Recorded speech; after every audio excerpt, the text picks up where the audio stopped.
Hola, ¿qué tal? Bienvenidos a un nuevo capítulo de la serie de profecías bíblicas. El día de hoy, como les había mencionado anteriormente, únicamente nos vamos a centrar en el versículo 11 del capítulo 8 de Daniel, porque de este solo versículo tenemos muchísimas cosas que analizar. Daniel capítulo 8, versículo 11 dice lo siguiente: Aún contra el príncipe del ejército se engrandeció y quitó el continuo, y el lugar de su santuario fue echado por tierra. En el video anterior hemos analizado cómo había sido todo este proceso mediante el cual iban a reinar diferentes poderes, que son los mismos poderes que ya habíamos estudiado anteriormente en los capítulos anteriores. Después de Medo-Persia y después de Grecia iba a reinar un cuerno pequeño, el cual nosotros logramos identificar como Roma. También hemos visto que luego de que este cuerno atacara de una manera horizontal, empezaba a atacar de una manera vertical, es decir, se engrandecía en contra de Dios y contra su pueblo.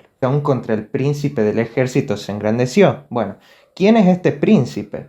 Esto nos lo va a decir Daniel 12:1. En aquel tiempo se levantará Miguel, el gran príncipe que protege a tu pueblo, y será tiempo de angustia cual nunca fue desde que hubo gente hasta entonces. Pero en ese tiempo será librado tu pueblo, todos los que se hallen escritos en el libro. Acá se nos menciona un nombre. ¿Quién es este príncipe? El nombre de este príncipe es Miguel. ¿Y qué significa Miguel? Miguel viene justamente de una palabra hebrea que es Micael y significa el que es como Dios. Otra cosa importante también que hemos resaltado acerca de esta profecía justamente es que todo esto encaja dentro del contexto del santuario. ¿Por qué? Porque el carnero, que era Medo-Persia, y el macho cabrío, que era Grecia, bueno, justamente estos animales aparecían ¿a dónde? En el santuario, ¿verdad? Entonces, si todo encaja dentro de este contexto, entonces Miguel también tiene que estar dentro del contexto del santuario. Y esto lo vamos a ver mucho más claro si nosotros leemos Hebreos capítulo 9, versículo 24.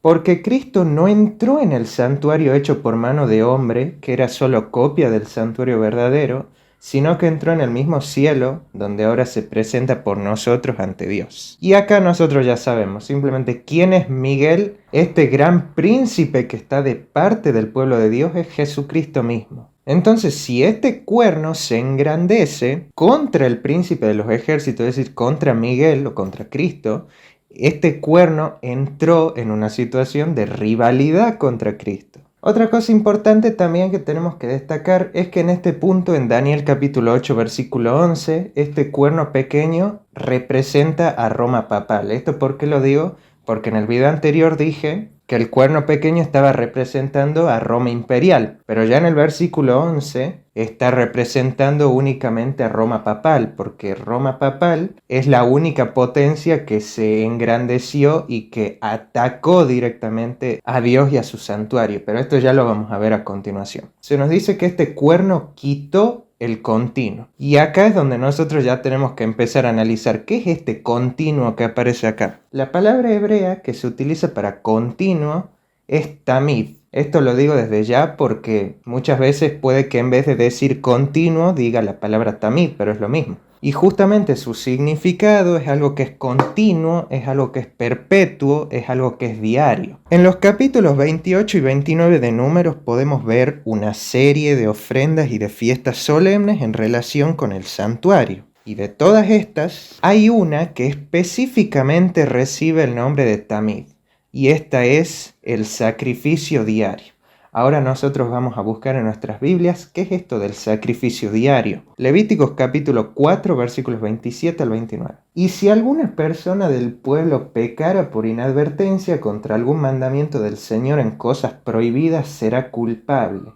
Al conocer su pecado, traerá por su ofrenda una cabra sin defecto por el pecado que ha cometido. Pondrá su mano sobre la cabeza de la víctima y la degollará en el lugar de los holocaustos. Muy bien, esto es solo un ejemplo de un sacrificio que se hacía en el santuario. Justamente todo el libro de Levítico está lleno de este tipo de prescripciones, digamos. En este caso tenemos a una persona que peca por inadvertencia. ¿Qué significa esto? Una persona que peca por desconocimiento, básicamente. Pero sin embargo esta persona aún así es culpable. Entonces, ¿qué es lo que tiene que hacer? Una vez que conoce su pecado, como dice el versículo 28, tiene que llevar una cabra sin defecto por el pecado que ha cometido. el pecador, al poner su mano sobre la cabeza de esta víctima, simbólicamente, ¿qué es lo que está haciendo? Le está transfiriendo su pecado al animal y por último procede a degollar al animal. ¿Qué es lo que vemos acá? Que alguien que es inocente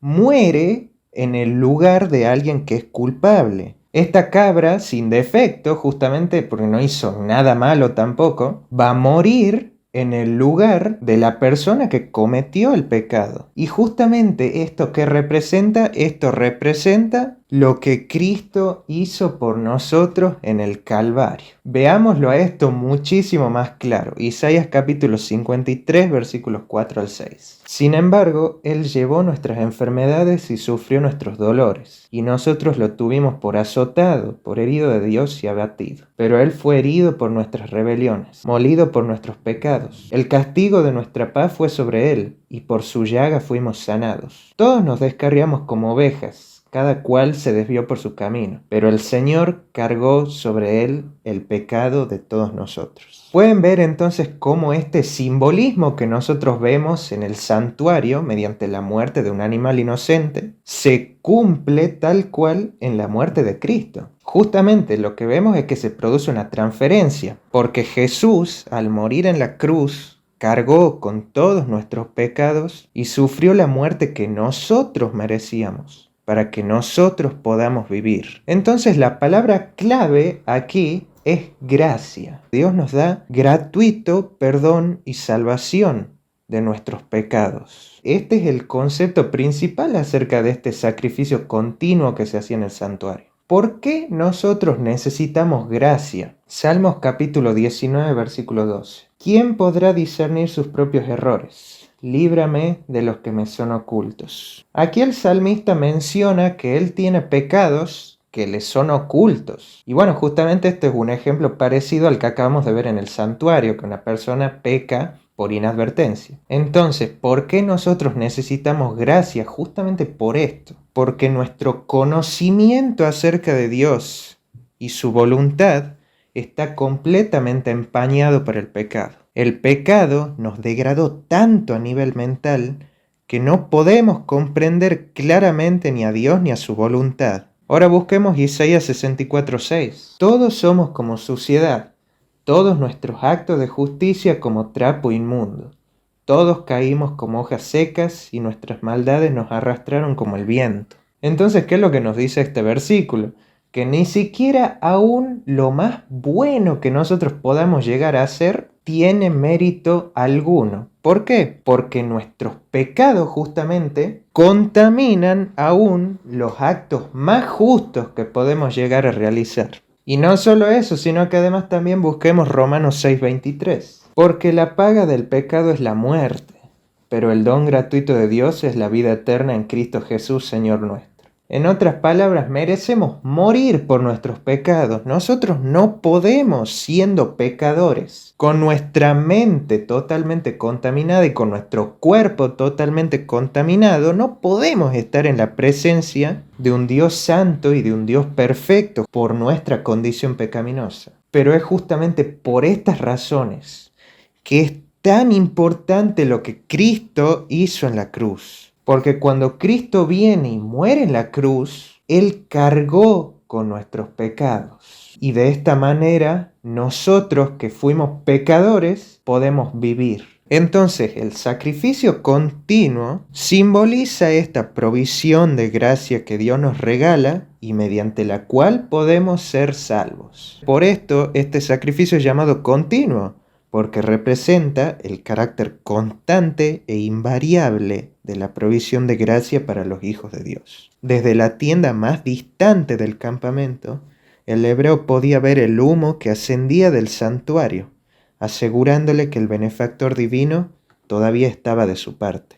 Ahora analicemos específicamente esta ofrenda, porque en realidad el tamid contaba de 3 partes. Nosotros hemos visto la primera, la cual es una ofrenda quemada en el que un cordero de un año es sacrificado y quemado en el altar. La muerte de la víctima inocente es el símbolo de la provisión de la justicia de Cristo. Pero además de esto también había una ofrenda de comida, en la que la harina era amasada con aceite de oliva y colocada sobre el altar. Por último, había una ofrenda de bebida, en la que una porción de vino es derramada delante de Jehová. Entonces, ¿qué es lo que significa todo esto? Para esto tengo una cita de un libro, el cual es El deseado de todas las gentes, página 615, la cual nos va a ayudar a entender este simbolismo de una mejor manera. A la muerte de Cristo debemos aún esta vida terrenal. El pan que comemos ha sido comprado por su cuerpo quebrantado. El agua que bebemos ha sido comprada por su sangre derramada. Nadie, santo o pecador, come su alimento diario sin ser nutrido por el cuerpo y la sangre de Cristo. La cruz del Calvario está estampada en cada pan y está reflejada en cada manantial. Entonces, ¿qué es lo que significa esto? Que es la gracia, es la justicia de Cristo la que pone a nuestro alcance la comida, la bebida y todas las bendiciones materiales que sustentan nuestra vida. Ahora volvamos a Daniel 8:11. ¿Qué es lo que hace este cuerno pequeño? Dice que este cuerno pequeño quitó el continuo. Este cuerno es Roma papal. Entonces hay algo que hizo Roma papal acá, pero en realidad hay algo mucho más grande detrás de todo esto. Primero quiero que analicemos esto, ya que el ataque hacia el Tamid, o el ataque hacia el santuario, no se limita únicamente a lo que hizo Roma papal en la Edad Media, sino que de hecho nos tenemos que remontar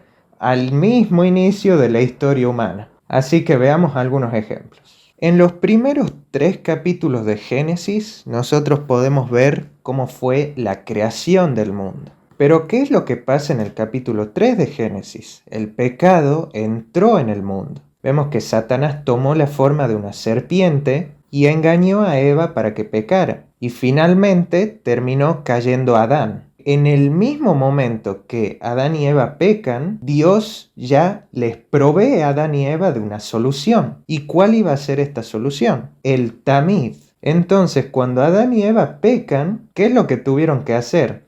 Tuvieron que matar un corderito. Y este corderito justamente simbolizaba a Cristo, quien iba a cargar justamente con los pecados de Adán y Eva. Entonces, ahí mismo Dios instaura el Tamid. Pero ¿qué es lo que pasa también? Que en ese mismo momento justamente Satanás también empezó a atacar el Tamid. ¿Y qué es lo que hizo? Bueno, nosotros llegamos a Génesis capítulo 4. Acá tenemos la historia de Caín y Abel. Y por un lado, Abel trajo un cordero y le ofreció a Dios como sacrificio. ¿Y justamente qué significa esto? Esto es una señal de que Abel aceptó la provisión hecha por Dios para su salvación. Y esto es el Tamid tal y como lo venimos viendo. Pero por el otro lado tenemos a Caín. ¿Qué es lo que hizo Caín? Caín no quiso traer un cordero, sino que ¿qué es lo que trajo? Él trajo los frutos de su labranza. Caín invirtió el significado de la ofrenda. En lugar de aceptar el regalo de Dios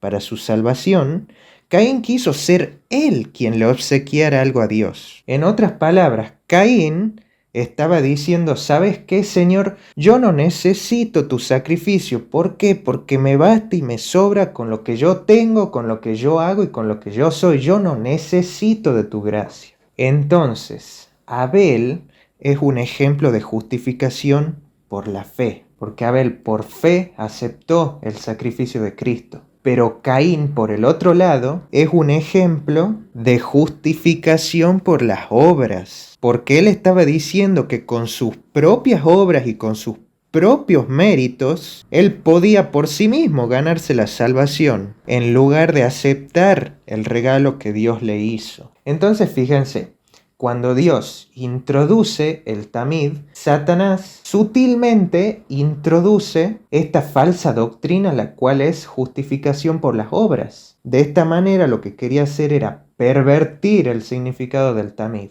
Y bueno, simplemente si nosotros seguimos avanzando en la historia, podemos ver que muchos pueblos paganos se ofrecían sacrificios humanos. Se ofrecían bebés y se ofrecían niños. Y aunque realmente no lo parezca, todo esto empieza justamente aquí, con lo que hizo Caín, porque la idea es exactamente la misma. Ofrecen sacrificios humanos para tratar de apaciguar la ira de un Dios. Es la misma esencia, es la justificación por las obras. Hasta este momento nosotros hemos visto cómo Satanás ataca el santuario terrenal, podemos decir. Pero se nos está pasando algo que es importantísimo, algo que dice Hebreos 8:5. Estos sacerdotes sirven en un santuario que es copia y sombra de lo que hay en el cielo. Por eso Dios dijo a Moisés cuando iba a levantar el santuario: haz todas las cosas conforme al modelo que te fue mostrado en el monte. Entonces, el santuario que nosotros vemos en la tierra, justamente el lugar donde se ofrecían este tipo de sacrificios, era únicamente un símbolo del santuario celestial, que era el santuario real. ¿Qué es lo que hizo Dios? Dios hizo una miniatura de su santuario en la tierra. ¿Para qué? Para facilitar nuestra comprensión acerca de las cosas celestiales. Por lo que obviamente el enemigo no va a tener tanto interés en atacar el santuario que está en la tierra, sino que él quiere atacar el santuario real que está en el cielo. Así que veamos algunas cosas que Satanás hace. Zacarías capítulo 3, versículo 1. El Señor me mostró al sumo sacerdote Josué que estaba de pie ante el ángel del Señor, y Satanás estaba a su derecha para acusarlo. Empecemos a analizar. Primero, ¿quién era Josué? Era el sumo sacerdote en los tiempos de Zacarías. La palabra Satanás en hebreo significa acusador, y es justamente como lo vemos aquí. Satanás estaba a su derecha para acusarlo, dice el versículo. Pero en realidad Satanás no está acusando únicamente a Josué, sino que en realidad está acusando a todo el pueblo de Israel. ¿Por qué? Porque Josué estaba aquí en representación de todo el pueblo. Pero ahora hay algo acá que de entrada nos parece un poco extraño. ¿Qué es esto? Vemos a Satanás acusando al pueblo, ¿por qué? Por sus pecados. ¿Y cómo es esto que Satanás está acusando al pueblo por sus pecados? ¿Que no acaso es él, en primer lugar, quien mueve a la gente a pecar? Pero este caso no es el único. También podemos buscar algo que pasa en el libro de Job. Capítulo 1, versículos 6 al 8. Un día fueron los hijos de Dios a presentarse ante el Señor, y entre ellos se presentó también Satanás. Y el Señor preguntó a Satanás: ¿de dónde vienes? Y Satanás respondió: de rodear la tierra y andar por ella. El Señor dijo a Satanás: ¿has visto a mi siervo Job? No hay otro como él en la tierra, hombre intachable y recto, temeroso de Dios y apartado de mal. Nuevamente vemos a Satanás que está acusando a Job. Pero acá lo que vemos es que Dios tiene la ventaja a favor de Job, porque justamente Dios recalca que Job es un varón perfecto y recto. Pero ahora veamos qué es lo que contesta Satanás. Versículos 9 al 11. Y Satanás respondió: ¿teme Job a Dios de balde? ¿No lo cercaste a él y a su familia y a todo lo que tiene? Has bendecido el trabajo de sus manos, y por eso su hacienda ha crecido sobre la tierra. Pero extiende tu mano, toca todo lo que tiene, y verás si no te blasfema en tu rostro. En otras palabras, como Satanás ahora mismo no puede acusar a Job de ningún error, porque justamente era un hombre intachable y recto, entonces, ¿qué es lo que hace? Satanás pone en tela de juicio algo que es muchísimo más difícil de contestar. Él pone en tela de juicio la sinceridad de Job. Satanás no solo lo estaba acusando por los hechos que son externos y visibles, o sea, las cosas que él hacía, sino también por los motivos internos de Job. Pero estos no son simplemente casos aislados, porque también podemos buscar Apocalipsis capítulo 12, versículo 10. Entonces oí una gran voz del cielo que decía: ahora ha llegado la salvación, el poder y el reinado de nuestro Dios y la autoridad de su Cristo, porque ha sido arrojado el acusador de nuestros hermanos, que los acusaba día y noche ante nuestro Dios. Entonces no estamos hablando de casos aislados, sino que Satanás acusaba a todos los hijos de Dios. Entonces vuelvo a la pregunta: ¿cómo es esto que Satanás nos acusa por nuestros pecados si no es él en primer lugar quien nos incita a pecar? Esto se contesta en Romanos capítulo 3, versículos 24 y 25. Pero son justificados gratuitamente por su gracia mediante la redención realizada por Cristo Jesús, a quien Dios puso como medio de perdón por la fe en su sangre, para demostrar su justicia, al haber pasado por alto en su paciencia los pecados pasados. Dice, para demostrar su justicia. Dios quiere demostrar su justicia. ¿Y por qué Dios quiere manifestar su justicia?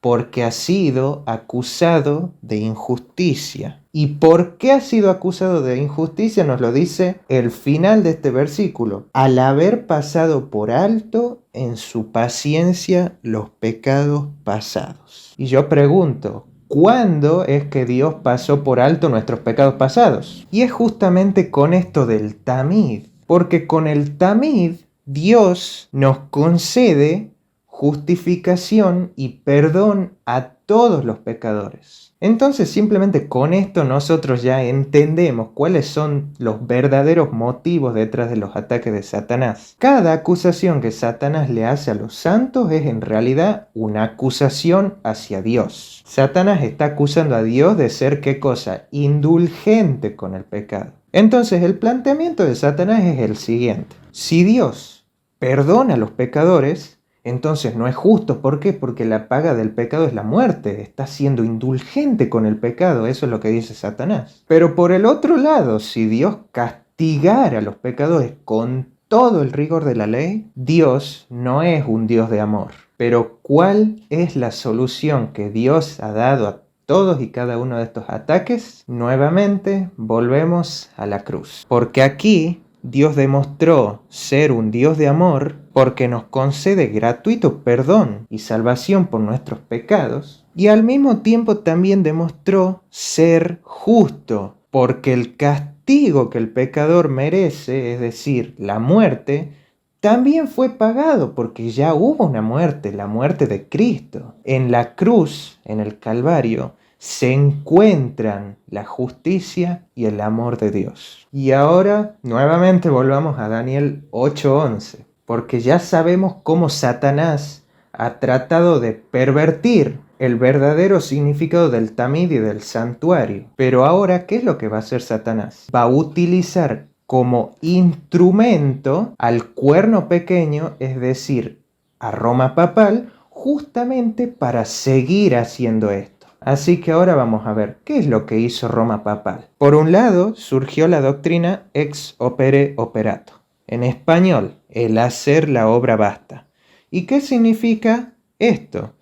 Es decir, que una buena obra, como puede ser, por ejemplo, asistir a misa o rezar, produce mérito en sí misma. ¿Y esto a qué les suena justamente? Esto es justificación por las obras. Es exactamente lo mismo que hemos visto en la historia de Caín y Abel, porque en lugar de aceptar el regalo de Dios, debo ser yo quien le obsequie algo a Dios para así ganarme la salvación. Y de esta manera se pervierte el significado del tamid. Otra cosa que salió también fue el sacramento de la reconciliación, que dice lo siguiente: el penitente se confiesa ante un sacerdote reconociendo sus pecados y expresando su arrepentimiento. Entonces el sacerdote actúa como representante de Cristo y tiene el poder de absolver los pecados del penitente. ¿Qué significa esto? Que se convierte al sacerdote en un dispensador de salvación. El sacerdote, a su propio juicio y criterio, puede otorgar perdón y salvación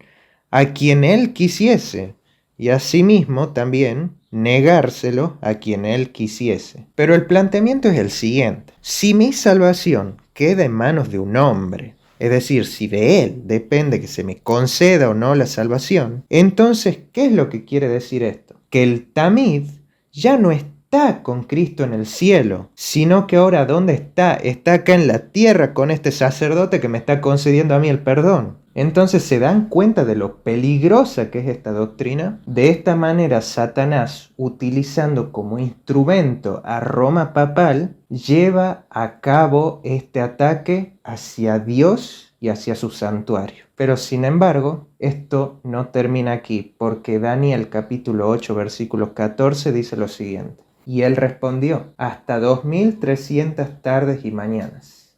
Entonces el santuario será purificado. Dios, de antemano, desde el primer momento, ya tiene preparada la respuesta perfecta hacia todos y cada uno de estos ataques que Satanás le hace. Entonces, ¿qué significa todo esto de la purificación del santuario? Lo vamos a ver en el siguiente video.